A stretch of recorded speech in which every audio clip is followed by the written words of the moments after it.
दोस्तों, अपने I explain movie channel पर back to back Malayalam cinema की सस्पेंस थ्रिलर मूवीज के बाद आज हम हाजिर हैं आपके लिए मलयालम सिनेमा की एक शानदार क्राइम थ्रिलर वेब सीरीज को लेकर। ये कहानी एक ऐसी मर्डर मिस्ट्री से जुड़ी हुई है जिसमें कातिल को पकड़ते पकड़ते पुलिस भी अपने हथियार डाल देती है और अंत तक ये चूहे बिल्ली का खेल खत्म होने का नाम ही नहीं लेता।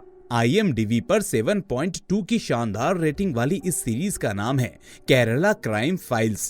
तो चलिए अब बिना देरी किए शुरू करते हैं आज की ये एक्सप्लेनेशन। तो सीरीज की शुरुआत में हमें शरद नाम के एक लड़के को दिखाया जाता है जो एक पुराने से होटल के रिसेप्शन पर सो रहा होता है। जब उसकी नींद खुलती है तो वो बाथरूम जाता है। वो देखता है कि वॉश बेसिन में पानी नहीं आ रहा है, इसीलिए वो जाकर मोटर ऑन करता है और टंकी भरने के बाद चाय पीने चला जाता है। जब वो चाय पीकर लौट रहा होता है तो उसके पैर में कीचड़ लग जाती है। जब वो उस कीचड़ को धोने नल के पास जाता है तो वो देखता है कि पानी की टंकी खाली हो चुकी थी। वो फिर से मोटर चलाकर सब रूम्स में चेक करने जाता है कि कहीं किसी रूम का नल खुला हुआ तो नहीं रह गया। जब वो रूम नंबर 210 के पास पहुंचता है तो वो देखता है कि उस रूम से पानी बहकर गैलरी तक आ रहा था। जब शरद रूम नंबर 210 को खोलने की कोशिश करता है तो वो रूम का दरवाजा अंदर से लॉक होने की वजह से नहीं खुलता। इसलिए शरद खिड़की से झांककर जब उस कमरे के अंदर देखता है तो उसकी हालत खराब हो जाती है, क्योंकि उस कमरे के बाथरूम में एक लड़की की लाश पड़ी हुई थी। शरद तुरंत पुलिस को इस घटना के बारे में सूचित करता है। उधर हम सब इंस्पेक्टर मनोज को देखते हैं जो एक नाटक में सिपाही का रोल कर रहे होते हैं। तभी वहाँ एक कांस्टेबल पहुँचता है जो उन्हें बताता है कि CI साहब का फोन आया है। ये सुनते ही सब इंस्पेक्टर मनोज तुरंत अपनी टीम को लेकर वहां पहुंचते हैं और वहां उनके साथ उनके सीनियर ऑफिसर कुरियन भी आए हुए थे। और फिर वो दोनों लाश की तहकीकात करने लगते हैं और उन्हें पता चलता है कि इस औरत को उसकी साड़ी से ही गला घोंटकर मारा गया है। उस रूम के अंदर कुछ बचा हुआ खाना भी था, पर किसी होटल या रेस्टोरेंट का बिल नहीं था। CI कुरियन कहते हैं कि शायद ये आसपास की ही किसी होटल से मंगवाया होगा। और उस लड़की के बैग से मिले सामान के बेस पर पुलिस वालों को ये पता चल गया था कि वो लड़की जिसकी हत्या हुई है वो एक सेक्स वर्कर थी। पुलिस वाले फिर नीचे जाते हैं और शरद से पूछताछ करने लगते हैं।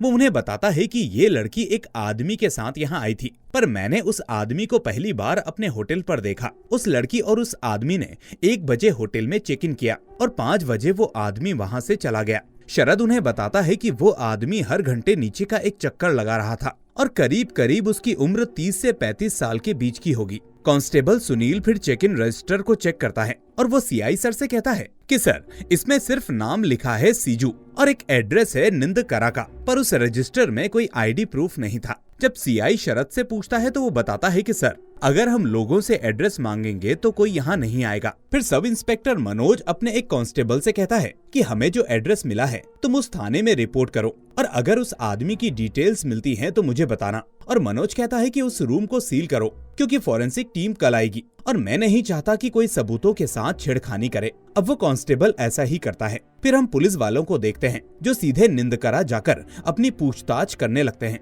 और इधर हम 2 पुलिस वालों को देखते हैं जो निंदकरा की किसी लोकल पार्टी के ऑफिस जाते हैं और वहाँ के एक आदमी से पूछते हैं कि आपकी पार्टी लिस्ट में कोई सीजू नाम का आदमी है क्या, पर वो आदमी कहता है कि नहीं, ऐसा कोई भी आदमी हमारी लिस्ट में नहीं है। उधर हम मनोज को देखते हैं जो कांस्टेबल प्रदीप के साथ उस लड़की की फोटो लेकर सब लोगों से पूछताछ कर रहा था। तभी वहाँ खड़ा एक आदमी जो ऑटो ड्राइवर था, वो उस फोटो को देखकर कहता है कि ये तो सपना है, धंधे वाली। वो आदमी पुलिस को बताता है कि सपना कलूर में काम करती है। 8:30 से लेकर 10:30 बजे तक ये टैक्सी स्टैंड पर ही खड़ी रहती है। फिर मनोज उसको उसी जगह ले जाने के लिए कहता है और वो आदमी पुलिस की जीप में बैठकर वहीं जाने लगता है। फिर वो कलूर पहुंचकर गाड़ी रुकवाता है और कहता है कि आप यहीं रुको, मैं किसी से इसके बारे में पूछताछ करता हूँ। उधर 2 पुलिस वाले उस एड्रेस पर पहुंचते हैं जो सीजू ने उस रजिस्टर में लिखवाया था, पर वहां पहुंचकर उन्हें कुछ नहीं मिलता। वो एड्रेस गलत था। इधर हम देखते हैं कि वो ऑटो वाला वापस आता है और कहता है कि यहाँ की लड़कियों ने उसको 2 दिन पहले देखा था। उन लड़कियों के ग्रुप में ना होकर सपना लतिका के ग्रुप में थी,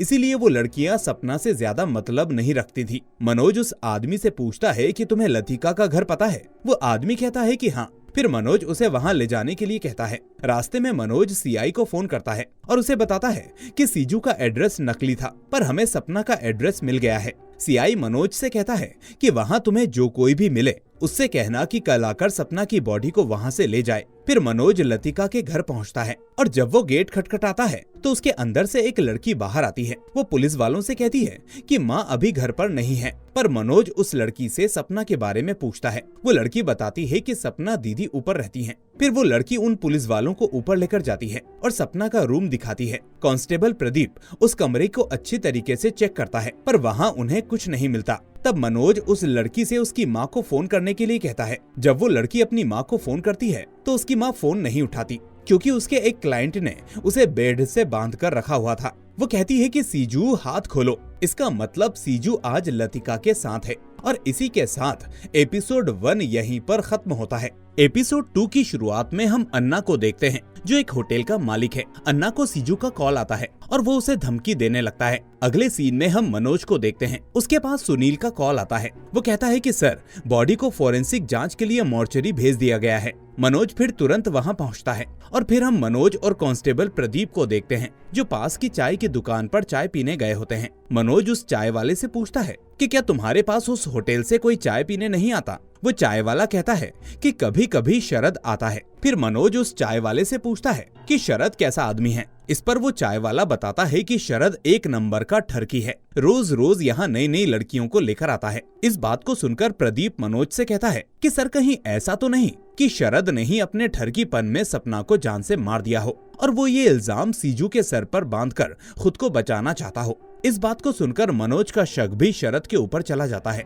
फिर हम कांस्टेबल सुनील को देखते हैं, जो अपने घर खाना खाने जाता है और हमें पता चलता है कि उसकी बीवी पेट से है और डिलीवरी डेट भी नजदीक है और इस वजह से उसने खाना नहीं बनाया था। सुनील अपनी पत्नी से कहता है कि तुम अपने घर से किसी को तो बुला लो अपनी मदद के लिए, क्योंकि मैं एक मर्डर केस में फंसा हुआ हूँ और मैं नहीं चाहता कि तुम्हें कोई भी परेशानी हो। इधर हम इंस्पेक्टर मनोज को देखते हैं, जो शरद को इन्वेस्टिगेशन के लिए पुलिस स्टेशन बुलाते हैं। मनोज पहले तो शरद का एड्रेस नोट करता है और फिर वो उससे पूछता है कि क्या तुम सीजू का हुलिया हमें बता सकते हो। फिर शरद बताता है कि उसने ब्लैक शर्ट और व्हाइट धोती पहन रखी थी और जब मैं खाना खा रहा था तो वो होटल से चला गया और थोड़ी देर बाद वो अपने साथ कुछ सामान लेकर अंदर आया और फिर थोड़ी देर बाद वो बाहर आकर बस अंदर चला गया। उसके बाद मुझे नींद आ गई और जब मैं उठा तो उसके बाद का आपको सब कुछ पता ही है। मनोज फिर इंस्पेक्टर प्रदीप से कहता है कि शरद की मदद से सीजू का स्केच बनवाओ। शरद को फिर कुछ याद आता है और वो मनोज को बताता है कि सीजू के आने से पहले मुझे एक कॉल आया था। वो आदमी मुझे खाली रूम के बारे में पूछ रहा था। हो सकता है कि वो कॉल मुझे सीजू ने ही किया हो। और शरद कहता है कि फोन पर बात करने वाले की आवाज और सीजू की आवाज सेम थी। फिर ये बात मनोज अपने सीनियर ऑफिसर कुरियन को बताता है और उससे कहता है कि सीजू ने आने से पहले होटल में कॉल किया था। कुरियन उससे कहता है कि उस नंबर की कॉल डिटेल्स निकलवाओ। मनोज फिर टेलीफोन डिपार्टमेंट जाता है उस नंबर की डिटेल्स निकलवाने के लिए, पर वहाँ टाइम लगने की वजह से साथ आए कांस्टेबल सुनील और विनू एक चाय की दुकान पर चाय पीने चले जाते हैं। और इधर हम देखते हैं कि मनोज को टेलीफोन डिपार्टमेंट से उस नंबर की डिटेल्स मिल जाती हैं और वो सुनील और वीनू को वहीं लेने आ जाता है। फिर मनोज उसी एड्रेस पर पहुंचता है जहां से कॉल किया गया था। वो उस दुकानदार से पूछते हैं कि उस दिन यहां से किसने कॉल किया था। वो दुकानदार कहता है कि यहाँ दिन में बहुत से लोग कॉल करने आते हैं। फिर मनोज उससे सीजू के बारे में पूछता है, पर उस दुकानदार को पता न होने के कारण मनोज उस दुकान से बाहर की ओर जाने लगता है। अब उसे समझ में आ रहा था कि वो केस को जितना सीधा समझ रहा था ये उतना सीधा था नहीं।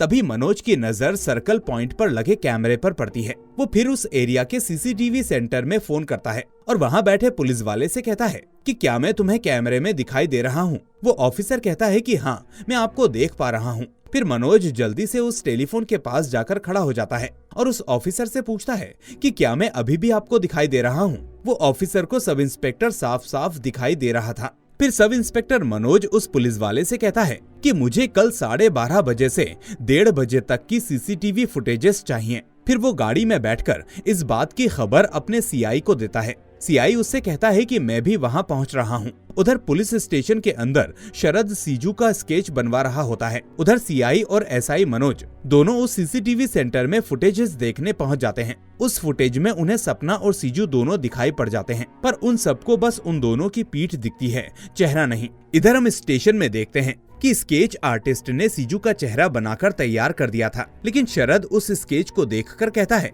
कि ये वो नहीं है जिसको मैंने देखा था। फिर कांस्टेबल उठता है और कहता है कि जो तुमने बताया था हमने वही बनाया था, पर शरद कहता है कि ये सीजू नहीं है। और इसी के साथ एपिसोड 2 यहीं पर खत्म हो जाता है। तीसरे एपिसोड की शुरुआत में हम देखते हैं कि कांस्टेबल सुनील अपनी वाइफ को हॉस्पिटल के लिए रवाना कर देता है, क्योंकि उसकी वाइफ की डिलीवरी में अब एक ही दिन बचा था। और उधर हम मनोज को देखते हैं, जो सीआई को बता रहा होता है कि अब तक सीजू का कोई पता नहीं लग पाया है, सिर्फ शरद ने ही उसे देखा है। और मनोज सीआई को ये भी बताता है कि जब उसने शरद से पूछताछ की थी तो उसने ये बताया था कि जब सपना और सीजू अंदर गए थे तो वो दोनों बहुत खुश थे। मतलब उसके हिसाब से ये मर्डर बदले की भावना से तो नहीं किया गया है। सीआई इस बात पर कहता है कि ऐसा नहीं है कि सीजू ने सिर्फ पहली बार कमरा बुक किया हो। तुम उस इलाके में जाओ और उस एरिया के सारे होटल्स को चेक करो, और शरद ने जो हुलिया बताया है और हमें सीसीटीवी से जो फुटेजेस मिले हैं उसके बेसिस पर अपनी तहकीकात को अंजाम दो। उसके बाद हम लतिका को देखते हैं, जो पुलिस स्टेशन आती है।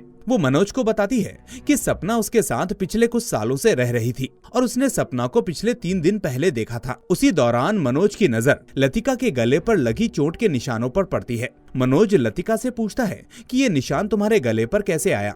लतिका बताती है कि कल मुझे एक बहुत ही अजीब सा क्लाइंट मिला था। उसने मुझे बेड पर साड़ी से बांध दिया था और फिर उसने मुझे बहुत थप्पड़ मारे। मुझे जितना दर्द होता था उसे उतना ही मजा आता था। ये सुनकर मनोज तुरंत लतिका को सीजू की फोटो दिखाता है। सीसीटीवी वाली फुटेज को देखकर लतिका कहती है कि सर, पीछे से देखने में तो ये वही लग रहा है। फिर मनोज उससे उस आदमी का नाम पूछता है तो लतिका उसे बताती है कि उस आदमी ने अपना नाम सीजू बताया था। फिर हम मनोज को देखते हैं, जो अपनी टीम के साथ उसी होटल में पहुंचता है। जब मनोज उस होटल के रजिस्टर में चेक करता है तो वहां लतिका का नाम लिखा हुआ था। पूछने पर वो रिसेप्शनिस्ट बताता है कि सर, लतिका हमारी रेगुलर कस्टमर है, उसके साथ जो भी आता है हम उसका नाम पता कुछ नहीं पूछते। मनोज फिर उस कमरे में जाता है और उस कमरे की छानबीन करने लगता है, पर उसे उस कमरे में कुछ भी नहीं मिलता। फिर जब मनोज खिड़की से बाहर पड़े कचरे की तरफ देखता है तो उसे लगता है कि इस कचरे में से शायद उसे कुछ मिल सकता है। फिर मनोज उस सारे कचरे को इकट्ठा करवाता है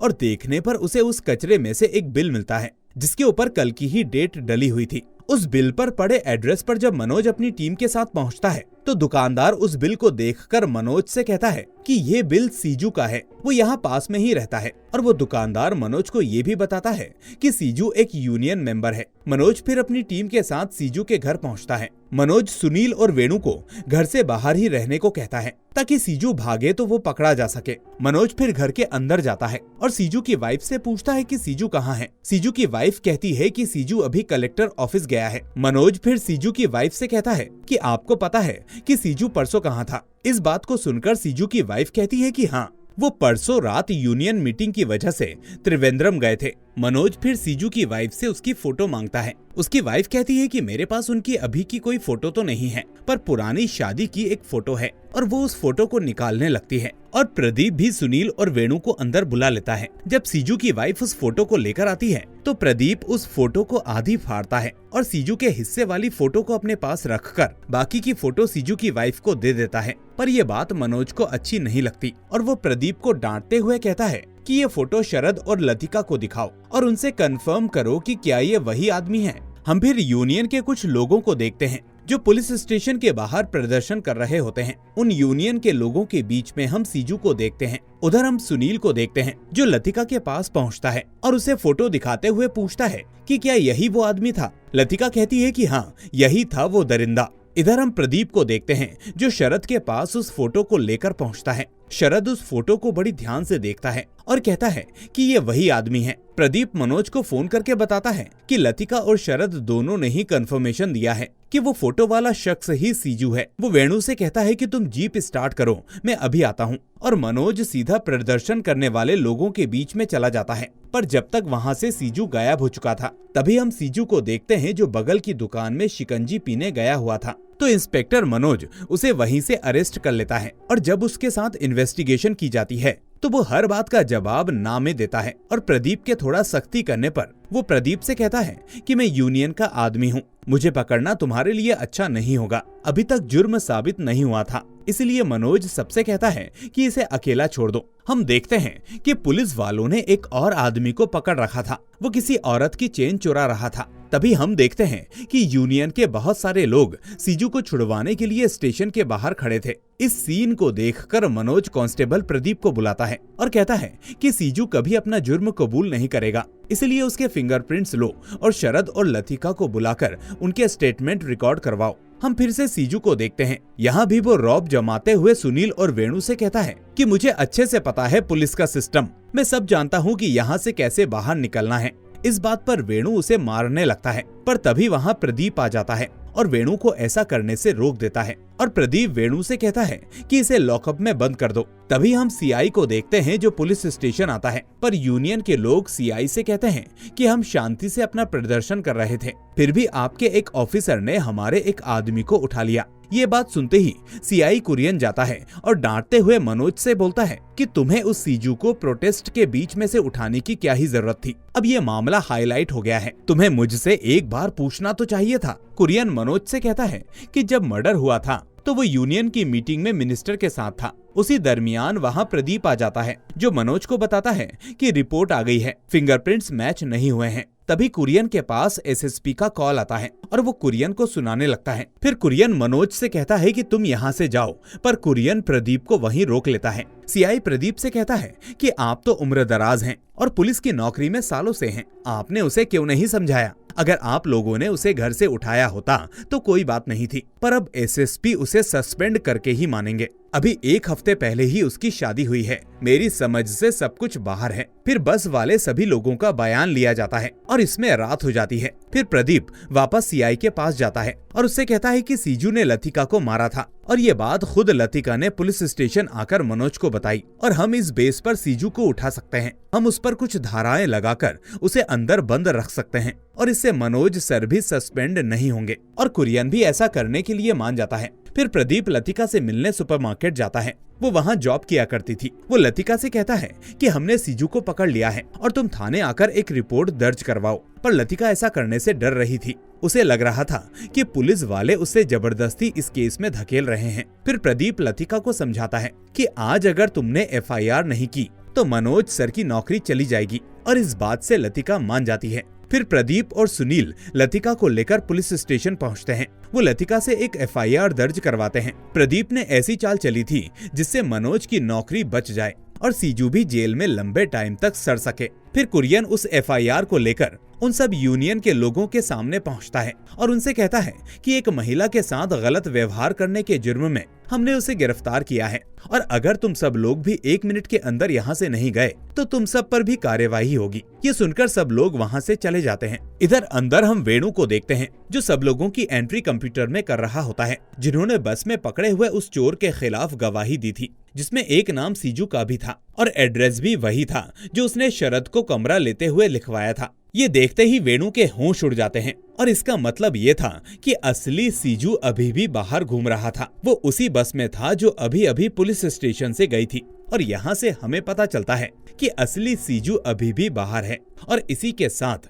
एपिसोड 3 यहीं पर खत्म होता है। एपिसोड 4 की शुरुआत में हम देखते हैं कि जब वो बस वाली बात एसपी को पता चलती है तो वो उन दोनों को लताड़ते हुए कहता है कि जिसको तुम 3 दिन से ढूंढ रहे हो वो तुम्हारे स्टेशन से होकर निकल गया और तुम्हें पता भी नहीं चला। एसपी कहता है कि सीजू वो एड्रेस हर जगह क्यों दे रहा है। इस बात पर मनोज कहता है कि सर हो सकता है कि उसे पता ही ना हो कि पुलिस उसके पीछे है, या वो इस बात से अनजान हो कि सपना मर चुकी है, वो उसे बेहोश समझकर वहाँ से चला गया हो। दूसरी तरफ हम अन्ना को देखते हैं जो सीजू की धमकियों से परेशान था, इसीलिए वो फाइनली ये डिसाइड करता है कि वो सीजू की कंप्लेंट पुलिस में करेगा। उधर हम सुनील को देखते हैं जो अपनी वाइफ से मिलने हॉस्पिटल गया हुआ था क्योंकि उसकी डिलीवरी में अब सिर्फ 1 ही दिन बचा था। उधर हम देखते हैं कि पुलिस वालों को एक और होटल के बारे में पता चलता है जहां सीजू अक्सर आया करता था। जब मनोज उस होटल में जाता है तो सीजू ने यहाँ पर भी वही एड्रेस दे रखा था। उसके बाद सब पुलिस वाले आसपास के सब होटलों में जाकर पूछताछ करते हैं और जांच पड़ताल करते करते फाइनली उन्हें एक और होटल मिल जाता है जहां सीजू ने रूम लिया था। और चेक करने पर पता चलता है कि एड्रेस तो वही है, पर इस पर वहाँ एड्रेस के साथ मोबाइल नंबर भी लिखा हुआ था। फिर मनोज उस नंबर की फोटो लेता है और टेलीफोन डिपार्टमेंट में कॉल करके डिटेल्स के लिए भेज देता है। और उधर हम सुनील और वेणु को देखते हैं जो इंक्वायरी करते करते थक जाते हैं और पानी लेने उसी अन्ना की दुकान पर रुकते हैं। अन्ना उन्हें पानी की बोतल देते हुए कहता है कि साहब, एक आदमी मुझे मारने की धमकी देता है, इसमें उस आदमी का एड्रेस और फोन नंबर है। फिर सुनील उससे कहता है कि हम दूसरी चौकी से हैं, आप यहाँ के लोकल पुलिस स्टेशन में जाकर रिपोर्ट कीजिए। उधर हम सब इंस्पेक्टर मनोज को देखते हैं जो उस होटल में मिले नंबर की कॉल डिटेल्स निकलवा लेता है। उन नंबर्स में ज्यादातर नंबर्स अब बंद हो चुके थे, बस 2 नंबर्स ही अब यूज में थे। मनोज फिर जो 2 नंबर चालू थे उनका एड्रेस निकलवाता है और वहाँ पहुँचता है। उनमें से एक डांस स्कूल का था। वहाँ की डांस टीचर बताती है कि ये स्कूल पहले कोच्चि में हुआ करता था और उस होटल के बगल में एक होटल था। वहाँ से हम चाय मंगवाने के लिए सीजू को फोन किया करते थे। और दूसरा नंबर एक आदमी का था और वो एक इंटरकॉम कंपनी में जॉब करता था। वो लोगों को फोन करके अपना प्लान समझाया करता था। उसी समय उसने सीजू को भी फोन किए थे। मनोज उस डांस टीचर से पूछता है कि क्या आपको कभी सीजू के खिलाफ कोई कंप्लेंट मिली। वो टीचर कहती है कि नहीं, वो आता था और चाय देकर वहाँ से चला जाता था। फिर मनोज अपनी टीम के साथ उस डांस टीचर के बताए पते पर पहुँचता है जो होती है अमीना होटल। मनोज वहाँ के स्टाफ से पूछता है कि तुम में से सीजू कौन है। तब वो होटल का ओनर मनोज को बताता है कि सीजू पहले यहाँ काम किया करता था। उस होटल के मालिक के पास सीजू का एड्रेस तो नहीं था, पर उसका फोन नंबर जरूर था और ये वही नंबर था जो मनोज को उस लॉज से मिला था। फिर उस होटल का मालिक मनोज को अशरफ का नंबर देता है और वो मनोज से कहता है कि सीजू की जॉब यहाँ इसी आदमी ने लगवाई थी। फिर पुलिस अशरफ के पास पहुँचती है। अशरफ उन्हें 2 और होटल्स के बारे में बताता है जहाँ उसने सीजू को नौकरी दिलवाई थी।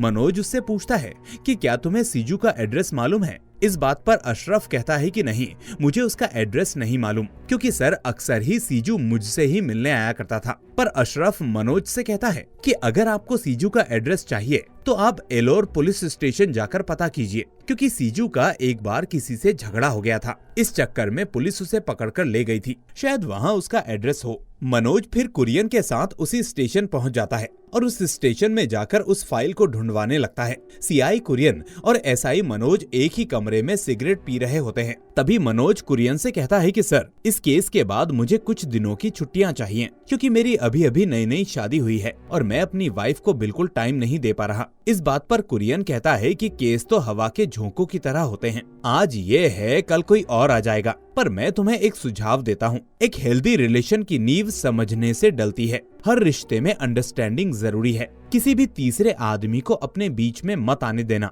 क्योंकि सीआई कुरियन का भी अपनी वाइफ के साथ डाइवोर्स हो चुका था और उनकी एक बेटी भी है जो अक्सर उनसे मिलने आती है। तभी उस स्टेशन का इंचार्ज इंस्पेक्टर विजय वहां आता है। उसे उस केस की फाइल मिल गई थी। ये वही फेक एड्रेस है जो वो हर जगह लिखवाता था। फिर सीआई इंस्पेक्टर विजय को डांट लगाते हुए कहते हैं कि अगर कोई तुम्हें फेक एड्रेस लिखवाता है तो तुम्हारी ड्यूटी बनती है कि उसे रीचेक करना।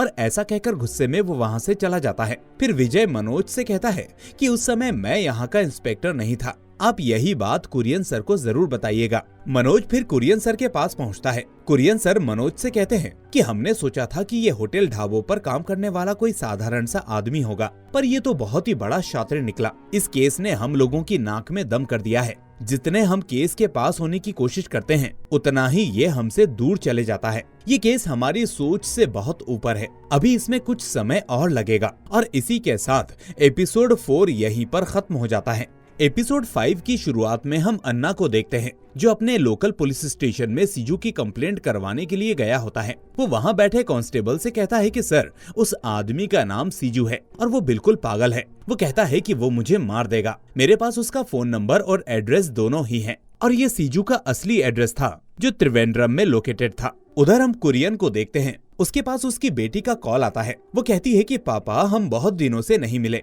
अगर आज आप फ्री हो तो क्या हम फिल्म देखने चलें। कुरियन कहता है कि ठीक है, मैं जल्दी ही अपने काम से फ्री होता हूँ और फिर हम फिल्म देखने चलेंगे। अगले सीन में हम सुनील को देखते हैं जो एक आदमी को मनोज के पास लेकर आता है। सुनील मनोज को बताता है कि ये वही तीसरा आदमी है जो उस दिन सीजू और अशरफ के साथ लड़ाई में शामिल था। वो आदमी मनोज को बताता है कि सीजू बहुत ही सिंपल आदमी है और जब मैं उससे लास्ट टाइम मिला था तो वो शादी का प्लान बना रहा था। वो आदमी बताता है कि अडापल्ली में उसकी चाय की टपरी है। फिर मनोज अपनी टीम और उस आदमी के साथ अडापल्ली की ओर निकल जाता है। रास्ते में मनोज के छूने पर वो आदमी बताता है कि वो लड़की जिससे शीजू शादी करने वाला है वो उससे बड़ी है और वो क्रिश्चियन परिवार से है। बातों ही बातों में वो अडापल्ली पहुंच जाते हैं और उस दुकान पर पहुंचकर उन्हें पता चलता है कि ये दुकान 1 महीने से बंद है और पूछताछ करने पर उन्हें पता चलता है कि ये दुकान देवासी भाई की है। फिर पुलिस देवासी भाई के पास पहुंचती है। देवासी भाई पुलिस वालों से कहते हैं कि मेरी दुकान लेने से पहले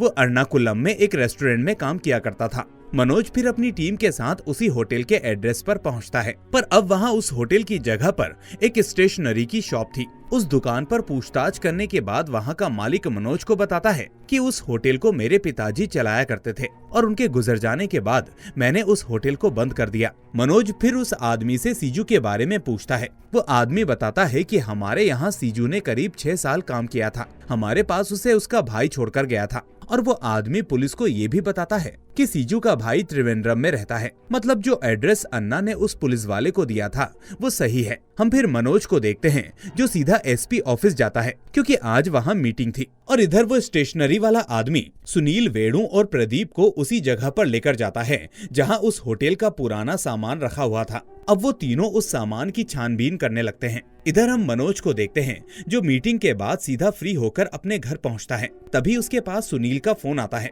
और वो मनोज को फोन करके कहता है कि सर, मैं बाप बन गया हूँ। ये सुनकर मनोज सुनील से कहता है कि तुम तुरंत हॉस्पिटल जाओ, यहाँ वेणु और प्रदीप सब संभाल लेंगे। इस बात को सुनकर सुनील के चेहरे पर मुस्कान आ जाती है। वहीं होटल के सामान में से वेणु और प्रदीप आखिरकार सीजू का एड्रेस निकाल ही लेते हैं। फिर प्रदीप ये बात मनोज को बताता है और मनोज ये बात कुरियन को ट्रांसफर कर देता है। और मनोज कहता है कि मैंने एड्रेस कंफर्म कर लिया है और मुझे बस वहाँ जाने के लिए आपकी परमिशन चाहिए। मैं पहले की तरह गलती नहीं करना चाहता। कुरियन कहता है कि उस सीजू को जाकर जल्दी से पकड़ो और उसकी मेहमान नवाजी में कोई कमी मत छोड़ना, बाकी सब मैं देख लूंगा। इधर हम सुनील को देखते हैं जो अपने बच्चे को गोद में लेकर बहुत खुश था। तभी उसके पास सब इंस्पेक्टर मनोज का कॉल आता है क्योंकि उन्हें त्रिवेंद्रम जाना था सीजू को पकड़ने के लिए। त्रिवेंद्रम जाते जाते मनोज और उसकी टीम को रात हो जाती है और सीआई कुरियन के कहने पर त्रिवेंद्रम की लोकल टीम भी मनोज के साथ चल देती है। फिर मनोज और उसकी टीम उस गांव पहुंचती है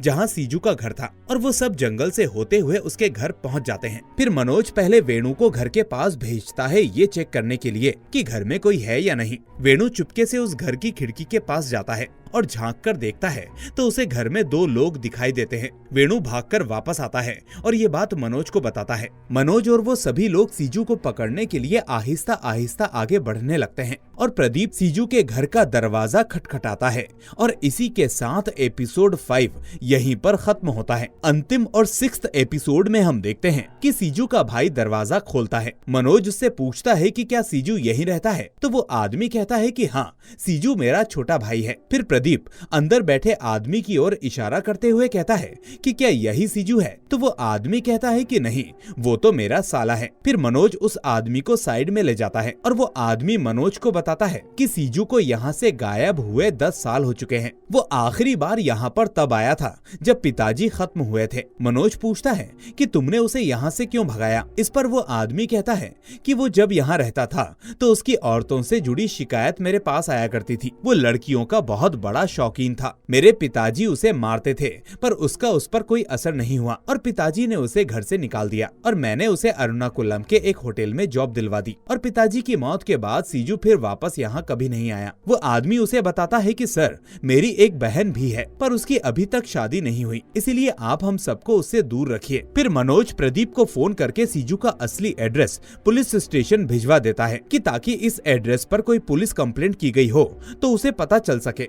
जैसे ही ये न्यूज सभी पुलिस स्टेशन के वायरलेस पर जाती है तो वो पुलिस वाला भी ये न्यूज अपने रेडियो पर सुन लेता है। ये वही ऑफिसर था जिसके पास अन्ना ने सीजू के खिलाफ रिपोर्ट लिखवाई थी और वो ऑफिसर ये खबर सीधा मनोज को दे देता है। मनोज और उसकी टीम सीधे अन्ना के पास पहुंचती है और उससे पूछती है कि ऐसा क्या हुआ था कि वो आपको मारने की धमकी दे रहा है। फिर अन्ना मनोज को बताता है कि सीजू पहले उसके यहाँ काम किया करता था और उसके पास सिसली नाम की औरत अक्सर आया जाया करती थी, पर मैंने उन दोनों को किचन में रंगे हाथों गलत काम करते हुए पकड़ लिया और मैंने सीजू को नौकरी से निकाल दिया। ये बात उसने अपने दिल पे ले ली और उसने मेरी ही दुकान के पास एक चाय का खोखा खोल लिया, पर उसका ये खोखा नहीं चल पाया और वो पागल हो गया और अब मुझे फोन पर धमकियां देता है। अन्ना के पास जो एड्रेस था उस पर मनोज पहले ही जा चुका था। अब मनोज सोचता है कि सिसली ही इस केस में अब कुछ कर सकती है और ये केस सुलझने की जगह और उलझ गया था। तभी मनोज को कुछ याद आता है कि उस दिन बस के पैसेंजर में उसने सीजू के साथ एक लेडी को देखा था। फिर वो तुरंत पुलिस स्टेशन फोन करता है और उस रात वाली लिस्ट निकालने को कहता है। फिर वो पूछता है कि क्या उस लिस्ट में सिसली नाम की किसी औरत का नाम लिखा है, तो उस लिस्ट में सिसली का नाम भी था और एड्रेस भी। मनोज फिर तुरंत उस एड्रेस के लिए रवाना हो जाता है और ये उसी आदमी का घर था जो कम्युनिकेशन कंपनी में काम किया करता था। जब वो उससे पूछताछ करते हैं तो उन्हें पता चलता है तो वो आदमी नहीं बल्कि उस आदमी की पत्नी सीजू को फोन किया करती थी और उसका नाम सिसली था। प्रदीप सिसली के पति जेकब को बाहर ले आता है और अंदर मनोज सिसली से कहता है कि अगर तुम कोऑपरेट करोगी तो हम जेकब को कुछ नहीं बताएंगे। मनोज उससे पूछता है कि क्या तुम ही उसे फोन किया करती थी और तुम ही वो क्रिश्चियन लड़की हो जो उससे शादी करना चाहती हो। सिसली कहती है कि हाँ और वो मनोज को ये भी बताती है कि वो 2 दिन पहले ही उससे मिली थी। मनोज उससे पूछता है कि अब वो कहाँ है। सिसली मनोज को बताती है कि वो अंगामली में एक कैंटीन चलाता है, पर उसका एड्रेस सिसली को नहीं पता था। अब मनोज जाकर ये सारी बातें कुरियन को बताता है और कुरियन परेशान होकर मनोज से कहता है कि मुझे किसी भी हालत में सीजू चाहिए। अब बात हमारी आन पर आ गई है। फिर ये सभी 2-2 की टीमें बनाकर सीजू को ढूंढना चालू कर देते हैं, पर बहुत ढूंढने के बाद भी सीजू इनके हाथ नहीं आता। सुबह से शाम हो जाती है और किसी को सीजू का पता तक नहीं चलता। प्रदीप आकर मनोज से कहता है कि ऐसा लगता है कि सिसली ने हमें पागल बना दिया है। उसी दरमियान मनोज के पास सुनील का फोन आता है। वो कहता है कि सर मुझे सीजू का पता चल गया है। फिर मनोज तुरंत उस होटल में पहुंचता है। वहाँ का रिसेप्शनिस्ट उसे बताता है कि सीजू पिछले 1 महीने से इसी होटल में रह रहा है। वो क्या काम करता है ये तो हमें नहीं पता, पर रात को लेट वापस आता है। आज वो कहकर गया है कि आज रात वो नहीं लौटेगा। प्रदीप फिर उस आदमी से कहता है कि तुमने उसकी कोई आईडी तो ली होगी। वो आदमी कहता है कि आईडी के तौर पर मैंने वहाँ का नंबर नोट करके रखा है जहाँ वो काम करता है। फिर मनोज नंबर डायल करता है पर कोई कॉल नहीं उठाता। मनोज फिर से बाहर जाकर डायल करता है तो वो नंबर लग जाता है। ये नंबर पुलिस कैंटीन का था, मतलब वो पुलिस की नाक के नीचे ही था, पर पुलिस उसे नहीं ढूंढ पा रही थी। फिर वो सभी पुलिस वाले सीआई के साथ उस कैंटीन में जाते हैं और अपने लिए चाय ऑर्डर करते हैं और एक आदमी उनके पास चाय लेकर आता है और यही था सीजू। वो कुरियन से पूछता है कि सर आप चाय के साथ क्या लेंगे, पर कुरियन उसको ही अपने साथ लेकर उसी होटल रूम में जाता है जहाँ से ये कहानी शुरू हुई थी। वो बताता है कि मैं उस दिन सपना को लेकर यहाँ इस रूम में आया था। जब मैं उसके पास जाने लगा तो वो मुझसे गुस्से में बोली कि पीने के लिए क्या है, तो मैं फटाफट जाकर उसके लिए बियर ले आया। फिर बियर पीने के बाद वो मुझसे बोली कि जा मेरे लिए बिरयानी लेकर आ। उसकी ये बात मुझे बुरी लगी, पर मैं उसके लिए बिरयानी लेने चला गया। फिर बिरयानी खाने के बाद वो मुझसे बोली कि जा नीचे से जाकर मेरे लिए लाइटर लेकर आ, मुझे सिगरेट पीनी है। मैंने उससे बोला कि मैं तेरा कस्टमर हूँ, कोई नौकर नहीं। फिर उसने मुझसे पूछा कि क्या मेरी शादी हो गई है, तो मैंने कहा कि नहीं मैं करने वाला हूँ। उसने पूछा कि क्या नाम है उसका, तो मैंने कहा सिसली। उसने पूछा उम्र में कैसी है, तो मैंने बोला कि तुझसे बड़ी है और वो शादीशुदा है। फिर इस बात पर वो खूब हंसी और बोली कि उसमें और मेरे में क्या अंतर है। इस बात पर मुझे गुस्सा आ गया और मैंने उसी की साड़ी से उसका गला घोंटकर उसे बेहोश कर दिया। मैं डर गया था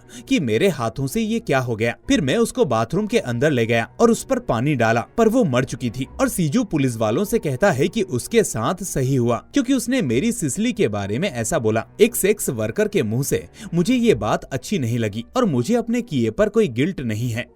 सीजू की गिरफ्तारी के साथ पुलिस वालों ने फाइनली अब इस केस को सॉल्व कर लिया था और इसी के साथ ये सीरीज यहीं पर खत्म हो जाती है। तो दोस्तों आपको ये सीरीज कैसी लगी हमें कमेंट करके जरूर बताएं। साथ ही वीडियो पसंद आया हो तो इसे लाइक करके चैनल को सब्सक्राइब करना ना भूलें। हम फिर मिलेंगे एक और ऐसी ही शानदार कहानी के साथ। Till then take care and thanks for watching.